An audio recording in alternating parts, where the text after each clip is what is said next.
June 13, 1944, northern France, near the coastal town of Saint-Pierre-du-Mont, dawn breaks under a blanket of mist. From the tree line, a long, narrow steel tube sits poised on a launch rail, its nose aimed west, toward the English Channel. Engineers in black Luftwaffe uniforms rush to make final adjustments. The air smells of oil, cordite, and damp earth. A young officer, Oberleutnant Hans Gigi, checks his stopwatch. F&F Minuten, he shouts. 5 minutes. The countdown begins. Men scatter back, crouching behind earthen mounds. A mechanic wipes sweat from his brow despite the morning chill. Then ignition. A shrieking roar tears through the air as the pulse jet engine sputters to life. The steel beast lurches forward, spitting fire from its tail, climbing into the sky. Its sound is not that of an aircraft. It is a mechanical scream, an unnatural chug-chug-chug that shakes the ground beneath their boots. Within seconds, it vanishes into the clouds. Silence falls again over the launch site, broken only by the fading echo of the V-1's deadly hum heading toward England. Across the channel, in London, radar operators at RAF Biggin Hill pick up a strange blip streaking in at over 400 miles per hour. No pilot, no wingspan. Just a small object moving low and fast. Seconds later, an eerie, sputtering buzz fills the sky over the city. Civilians look up, confused. When the engine cuts out, silence follows for 2 seconds. Then impact. An explosion shatters the street in Bethnal Green, leveling rows of houses. Shattered glass rains down. A child's toy burns in the rubble. It's the first of thousands. The V-1 Vergeltungswaffe, the weapon of vengeance. Germany's answer to years of Allied bombing over Hamburg, Cologne, and Berlin. In Berlin, Joseph Goebbels calls it a Wunderwaffe, a miracle weapon that will turn the tide. Newspapers scream headlines of hope and revenge. But inside the walls of Peenemünde, where the weapons were born, the engineers know the truth. This is desperation. In an underground bunker, lit by flickering lamps, a tall, angular man studies flight data through wire-rimmed glasses. His name is Wernher von Braun. His dream is to reach the stars, but his creation has become an instrument of terror. The first V-1 South hit London day after day. 8,000 in total will be launched, each carrying nearly a ton of high explosive. Londoners call them doodlebugs. When you hear the buzzing, you still have time. When it stops, you run. Within weeks, entire neighborhoods are flattened. But Hitler isn't satisfied. He demands something faster, deadlier, unstoppable. Von Braun already has it. Deep beneath the mountains of northern Germany in a hellish complex known as Mittelwerk, a new weapon is taking shape, one that no fighter can intercept. Its name, Vergeltungswaffe II, the V-2 rocket. August 1944, Peenemünde, Baltic coast. The sky glows orange as the test stand ignites. A column of fire surges upward, shaking the ground like thunder. Engineers shield their faces from the heat as a slender rocket, 46 feet tall, black and white, pierces the air. It climbs higher, faster, until it vanishes into the clouds. Impact recorded 200 kilometers downrange. A technician shouts. Applause ripples through the control room, but it's hollow. The faces of the men, scientists, soldiers, engineers, are ghost pale in the flickering light. They all know what this means. The weapon that just flew isn't meant for the battlefield. It's meant for cities. Its designer, Dr. Wernher von Braun, watches the smoke trail fade into the horizon. He knows his creation, the A4 rocket, later renamed V2, is a technological marvel. The first man-made object to touch the edge of space. But it's also a weapon that kills without warning, traveling faster than sound. There will be no sirens, no chance to hide. Deep beneath the Harz Mountains, in the underground factory called Mittelwerk, thousands of enslaved laborers, many from concentration camps like Dora Mittelbau, toil under brutal conditions to build Hitler's rockets. Men collapse from exhaustion and hunger. Some are executed for minor mistakes. For every rocket that reaches the sky, 5 lives are lost in the tunnels below. September 8, 1944, Antwerp, Belgium. A sudden explosion obliterates an entire street. There was no sound before it. No engine noise, no warning, just a flash and death. Minutes later, another blast rocks London. The world's first ballistic missile has entered combat. Reports reach Allied intelligence almost immediately, but confusion reigns. It fell from the sky, witnesses say. Like lightning. Even Churchill himself initially refuses to believe it. But as the impacts grow, hundreds across England and Belgium, the truth becomes undeniable. Germany has done the impossible. Inside Hitler's headquarters, the news of the first successful V-2 strike electrifies the Führer. Now, he tells his generals, the world will know the vengeance of the Reich. But beneath that fanatic glow is delusion. The V-2 South costs millions of Reichsmarks each, requires scarce materials, and kill mostly civilians. They strike terror, yes, but change nothing. The Allies keep advancing. Still, the propaganda machine roars.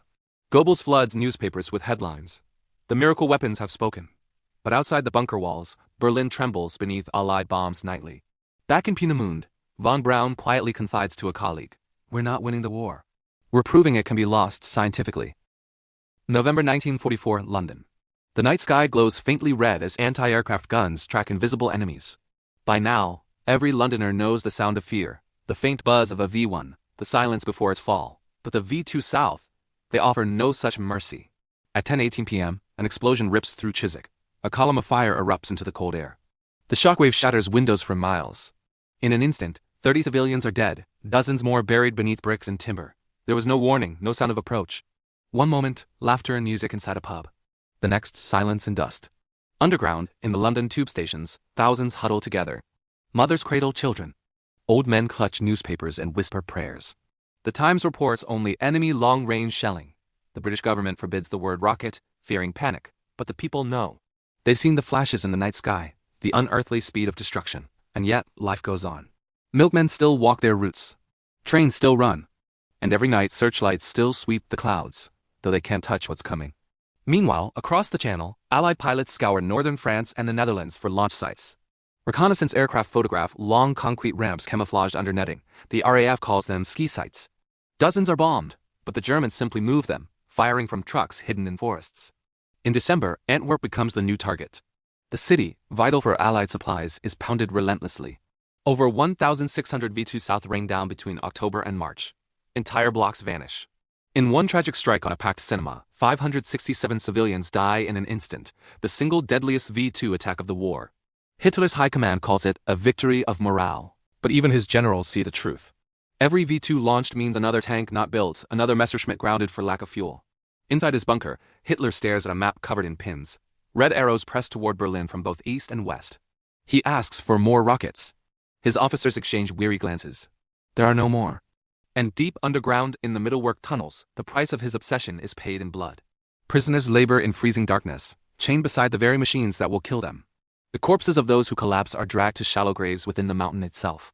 When Allied soldiers finally uncover the tunnels months later, they will find thousands of bodies stacked among half-finished rockets. The Wunderwaffe, the miracle weapon, has become the Reich's final curse.